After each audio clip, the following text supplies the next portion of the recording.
श्रीमद् भागवत गीता को प्रणाम करते हुए हम भागवत गीता के सार को प्रारंभ करते हैं। अध्याय 1 और श्लोक पहला। कुरुक्षेत्र के युद्ध स्थल में सैन्य निरीक्षण।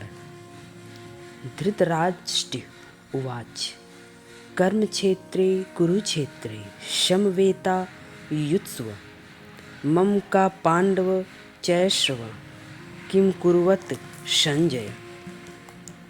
धृतराज ने कहा, हे संजय, धर्म भूमि कुरुक्षेत्र में युद्ध की इच्छा में एकत्र हुए मेरे तथा पांडव के पुत्र ने क्या किया।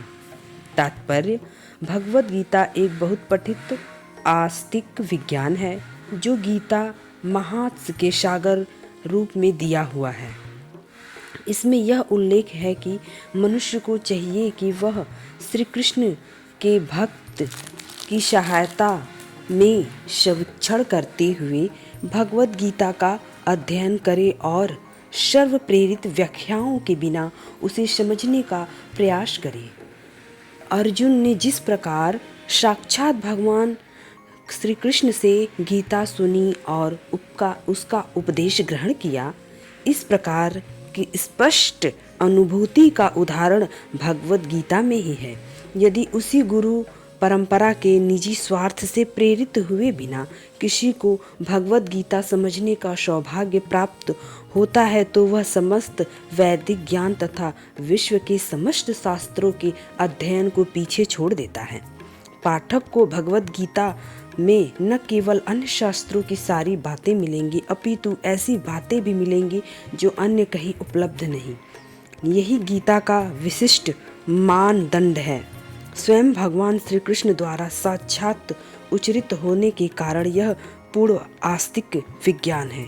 महाभारत में वर्णित धृतराज तथा संजय की वार्ताएं इस महान दर्शन के मूल सिद्धांत का कार्य करती हैं। माना जाता है कि इस दर्शन की प्रस्तुति कुरुक्षेत्र के युद्ध स्थल में हुई, जो वैदिक युग से पवित्र स्थल रहा है। इसका प्रवचन भगवान द्वारा माना जाति के पथ प्रदर्शन हेतु तत्व किया गया है। जब वे एक लोक से स्वयं उपस्थित थे तब धर्म क्षेत्र शब्द सार्थक है, क्योंकि कुरुक्षेत्र में युद्ध स्थल में अर्जुन के पक्ष में श्री भगवान स्वयं उपस्थित थे। कौरवों का पिता धृतराष्ट्र अपने पुत्रों की विजय की संभावना के विषय में अत्यधिक संदिग्ध था। अतः इसी संदेह के कारण उसने अपने सचिव से पूछा, उन्होंने क्या किया। अतः आश्रित था कि उसके पुत्र तथा उसके छोटे भाई पांडु के पुत्र कुरुक्षेत्र के युद्ध भूमि में निर्णयात्मक संग्राम के लिए एकत्र हुए हैं। फिर भी उसकी जिज्ञासा सार्थक है। वह नहीं चाहता कि भाइयों में कोई समझौता हो। अतः यह युद्ध भूमि में अपने पुत्रों की नियति के विषय में आश्रित होना चाह रहा था। चूंकि यह युद्ध को कुरुक्षेत्र में लड़ा जाना था, जिसका उल्लेख वेदों में स्वर्ग के निवासियों के लिए भी तीर्थ स्थल के रूप में हुआ, अतः धृतराष्ट्र अत्यंत भयभीत था। इस पवित्र स्थल का युद्ध के परिणाम पर न जाने कैसा प्रभाव पड़े। उसे भली भांति ज्ञात था कि इसका प्रभाव अर्जुन तथा पांडव के पुत्रों पर अत्यंत अनुकूलन पड़ेगा, क्योंकि स्वभाव से वे सभी पुण्य आत्मा थे। संजय श्री व्यास का शिष्य था, अतः उसकी कृपा से संजय धृतराष्ट्र के कक्ष में बैठे बैठे कुरुक्षेत्र के युद्ध स्थल का दर्शन कर सकता था। इसलिए धृतराज ने उसे युद्ध स्थल की स्थिति के विषय में पूछा। पांडव तथा धृतराज के पुत्र दोनों ही एक वंश से संबंधित हैं, किंतु यहाँ पर धृतराष्ट्र के वाक्य उसके मनोभाव प्रकट होते हैं।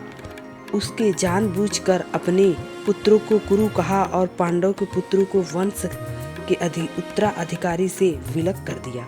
इस तरह पांडव के पुत्रों अर्थात अपने भतीजों के साथ धृतराष्ट्र की विशिष्ट मन स्थिति समझी जा सकती है।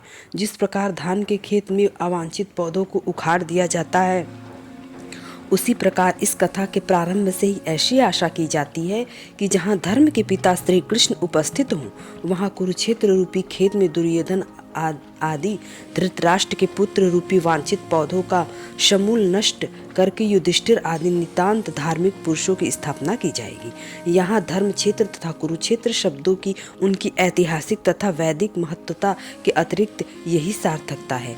हम इस सार को यहीं पे स्थगित करते हुए सादर भगवद गीता को प्रणाम करते हुए इसको रोकते हैं और अध्याय 2, अध्याय 1 और श्लोक पहले के साथ हम मिलेंगे एक नई वीडियो के साथ। तो श्रीमद् भागवत गीता को प्रणाम करते हुए हम अपनी जिज्ञासा को प्रकट करते हैं।